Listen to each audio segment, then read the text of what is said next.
बिस्मिल्लाहिर्रहमानिर्रहीम। नाज़रीन, मैं हूँ जावेद बलोच और उम्मीद है आप लोग खैरियत से होंगे। सदर पाकिस्तान का फ़ैसला हो गया है और सदर पाकिस्तान के पास चंद दिन बाकी रह गए हैं और इसके बाद नया प्रेसिडेंट ऑफ पाकिस्तान जो है वो प्रेसिडेंट हाउस का मकीन होगा और इस हवाले से इलेक्शन भी 9 तारीख को होने जा रहा है।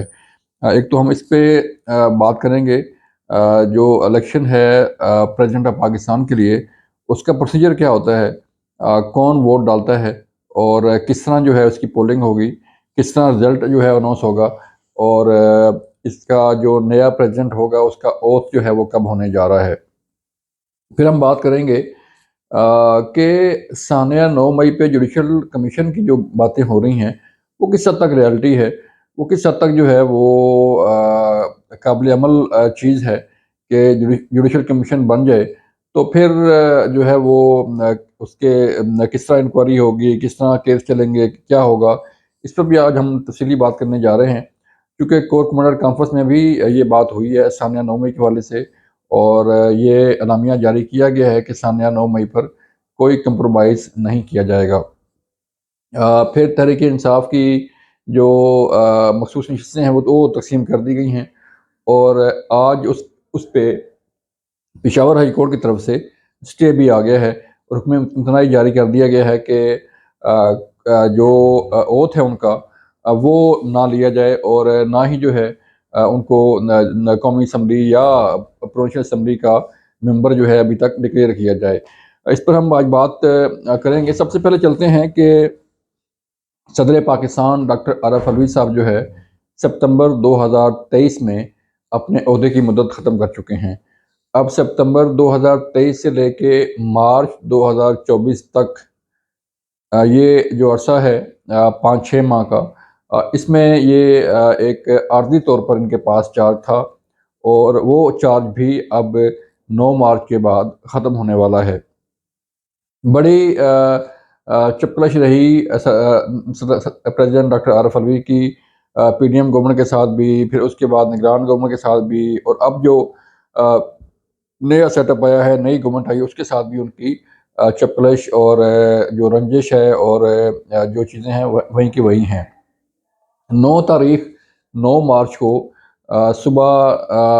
10 बजे से लेके 4 बजे तक पोलिंग का टाइम है और इसमें तमाम जो सूबाई असम्बली के अरकान हैं वो वोट डालेंगे और फिर कौमी असम्बली के अरकान जो है वो वोट डालेंगे और फिर सेनेट ऑफ पाकिस्तान के अरकान जो है अपना अपने वोट का इस्तेमाल करेंगे और फिर सदर पाकिस्तान को मुंतखब किया जाएगा। दो उम्मीदवार हैं। एक तो प्रेसिडेंट साबिक प्रेसिडेंट आसिफ अली जरदारी साहब, वो हैं उम्मीदवार पीपल्स पार्टी के और सियासी इत्तेहाद के जो मुश्तरका उम्मीदवार हैं और फिर उनका मुकाबला करने जा रहे हैं सुन्नी इत्तेहाद कौंसल के महमूद खान अचकजई साहब। वो सुन्नी इत्तेहाद कौंसल प्लस तहरीक इंसाफ के हिमायत याफ्ता उम्मीदवार हैं। अब ये पोलिंग का अमल जो है वो चारों सूबाई असम्बली में जो है ये होने जा रहा है। सेनेट ऑफ पाकिस्तान और कौमी असम्बली का मुश्तरका इजलास जो है बुलाया गया है। इन इन दोनों ईवानों के अरकान जो है वो एक ही जगह वोट कास्ट करेंगे और बाकी जो चारों सूबाई असम्बली हैं वहाँ पे भी जो है वो वोट कास्ट किए जाएंगे। हर हर हर जो सूबाई असम्बली है उसके 65 वोट हैं। 65 वोट जो है वो सारी पंजाब के हैं, केपी के हैं, सिंध के हैं, बलूचिस्तान के हैं और बाकी वोट जो हैं वो कौमी असम्बली और फिर सेनेट ऑफ पाकिस्तान के वोट जो है जब डलेंगे तो फिर इसका फैसला हो जाएगा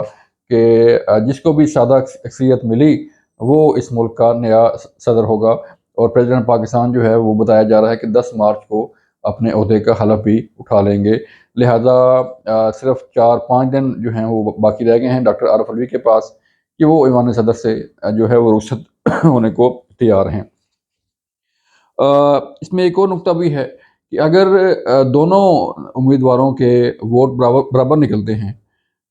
तो फिर क्या होगा? तो फिर कानून ये कहता है कि फिर बैलेट के ज़रिए फैसला होगा कि कुरानंदाज़ी होगी और फिर कुरानंदाज़ी में जो है जिसका कुरान निकला है वो इस मुल्क का सदर होगा। ये भी एक शक है कि अगर दोनों जो उम्मीदवार हैं उनके ووٹ برابر نکل آئے تو پھر قرعہ دادی کے ذریعے فیصلہ ہوگا کہ صدر پاکستان کون ہوگا۔ ایک بات دوسرا، آج کل جو جوڈیشل کمیشن بنانے کی باتیں کی جا رہی ہیں ثانیہ 9 مئی پر، آپ کے علم میں ہے کہ ثانیہ 9 مئی کو اب تک جو ہے وہ تقریباً 8-9 ماہ ہونے والے ہیں، اور ان 8-9 ماہ میں جو ہے جتنے بھی لوگ گرفتار ہوئے ان کا ٹرائل جاری تھا ملٹری کورٹس میں، اور پھر سٹے آ گیا، اس کے بعد جو ہے وہ ٹرائل روک دیا گیا۔ اب ٹرائل تو رکا ہوا ہے، لیکن جو لوگ گرفتار ہیں یا جو جیلوں کے اندر پڑے ہوئے ہیں ان کا فیصلہ ابھی تک نہیں ہو پا رہا، اور اب جوڈیشل کمیشن کی بات کی جا رہی ہے۔ یہ جوڈیشل کمیشن اگر بنتا ہے تو پھر بات زیرو سے سٹارٹ ہوگی، زیرو سے سٹارٹ ہو کے پھر دوبارہ سے نئی انکوائری، نئے بیانات، نئی تفتیش، نئی فوٹیج، نئی ایویڈنس، اور ساری چیزیں جو ہیں وہ شروع سے جو ہے وہ شروع کی جائیں گی، اور پھر جو ہے اس کا فیصلہ کیا جائے گا کون غلط تھا، کون ملوث تھا یا کون نہیں تھا۔ تو اٹ ول ٹیک ٹائم کہ کتنا وقت درکار ہوگا، 4 ماہ بھی لگ سکتے ہیں، 5 ماہ بھی لگ سکتے ہیں، 6 ماہ بھی لگ سکتے ہیں۔ اس کے بعد جوڈیشل کمیشن کے فیصلہ کے بعد اگر پھر دوبارہ سے ٹرائل شروع ہو تو پھر آپ سوچیں کہ بات کہاں تک جائے گی۔ اب جو تفتیش کا مرحلہ جو ہے وہ سارا مکمل ہوا، اداروں نے تفتیش کی، پولیس نے تفتیش کی، اور ان فوٹیجز کو بھی بنیاد بنایا گیا جن فوٹیجز کو خود ثانیہ 9 مئی کے کرداروں نے وہاں پہ کھڑے ہو کے جو ہے وہ ویڈیو بنائی تھیں اور اپنے واٹس ایپ گروپ میں شیئر کی تھیں، سوشل میڈیا پر شیئر کی گئیں کہ ہم فلاں جگہ پہ کھڑے ہیں، ہم لبرٹی چوک میں کھڑے ہیں، ہم GHQ کے سامنے کھڑے ہیں، ہم فلاں جگہ پہ کھڑے ہیں اور یہ کر رہے ہیں، ہم جناح ہاؤس میں کھڑے ہیں۔ تو وہ ایویڈنس جو ہے وہ کیسے جھٹلائی جا سکتی ہے؟ اگر ایک شخص خود اس بات کو قبول کر رہا ہے، اعتراف کر رہا ہے کہ میں جناح ہاؤس میں موجود ہوں، میں لبرٹی چوک میں موجود ہوں، میں فلاں جگہ موجود ہوں، میں اس وقت جو ہے پشاور کے فلاں جگہ موجود ہوں، اور ہم جو ہے وہ آگے بڑھ رہے ہیں اور ہم اس کو لے کے چلیں گے، ہم یہ کریں گے وہ کریں گے، تو پھر یہ وہ ایویڈنس ہے، یہ وہ شواہد ہیں جسے کوئی بھی جھٹلا نہیں سکتا۔ تو اس لیے جوڈیشل کمیشن اگر بنتا بھی ہے تو پھر بات جو ہے وہ شروع سے شروع ہوگی، زیرو سے سٹارٹ ہو کے پھر آگے تک جائے گی، اور پھر اگر یہ ان لوگ جو اندر پڑے ہوئے ہیں جیلوں کے اندر، ان کا فیصلہ مزید جو ہے وہ لٹک جائے گا۔ اب بات یہ ہے کہ یہ جوڈیشل کمیشن اگر بنتا ہے، تحریک انصاف واویلا مچا رہی ہے کہ جوڈیشل کمیشن بنایا جائے، تو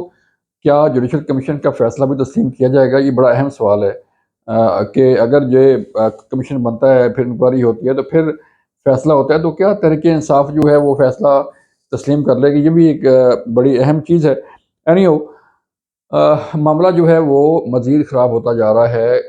حکومت نے اپنا چارج سنبھال لیا ہے اور اب کیبنٹ کی تشکیل جو ہے وہ ہونے جا رہی ہے، لیکن تحریک انصاف کا جو رویہ، جیسے شیر افضل مروت صاحب نے فرمایا کہ خان نے ہمیں یہ کہا ہے کہ کسی کے ساتھ بھی گلے نہیں ملنا آپ نے وہاں پہ جا کے، تو ہم گلے نہیں ملیں گے۔ جو پارٹی جو ہے کسی سے بات نہ کرے، کسی کا موقف نہ سنیں، اپنا موقف نہ بتائے، وہ کس طرح جو ہے وہ سسٹم میں چل سکتی ہے یا سسٹم اسے چلا سکتا ہے؟ کہ ظاہر بات ہے سیاستدان ہیں، پارٹیاں، تو ہر ایک جماعت نے آپس میں مل بیٹھنا ہے، سوچنا ہے کہ ملک کے متعلق فیصلے کرنے ہیں، عوام کے متعلق فیصلے کرنے ہیں، لیکن جب مل بیٹھیں گے نہیں، جب مشاورت نہیں ہوگی، تو پھر معاملہ کہاں پہ جائے گا؟ یہ انتہائی اہم سوال ہے۔ اپنا خیال رکھیے گا۔ اللہ حافظ۔